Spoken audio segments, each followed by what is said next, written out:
अहिल्यानगरमधील मार्क्सवादी कम्युनिस्ट पक्षाच्या लॉंग मार्चला यश आलंय। आंदोलकांच्या मागण्या मान्य करण्यात आल्यात। राधाकृष्ण विखे पाटील आणि दादा भुसेंसोबत बैठक पार पडली आहे।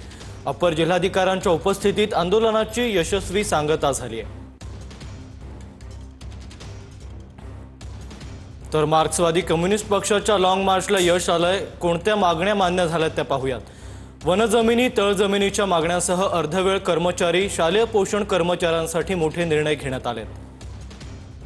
अर्धवेळ कर्मचाऱ्यांच्या मानधनात 2000 तर शालेय पोषण कर्मचाऱ्यांच्या मानधनात 1000ची वाढ करण्यात आली। राज्यातील बांधकाम कामगार आणि कुटुंबाच्या मेडिक्लेम योजनेसह 14 मागण्या मान्य करण्यात आल्या।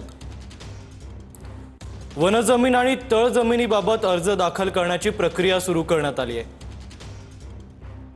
अपर जिल्हाधिकारी कोळेकरांच्या उपस्थितीत आंदोलनाची यशस्वी सांगता पाहायला मिळते।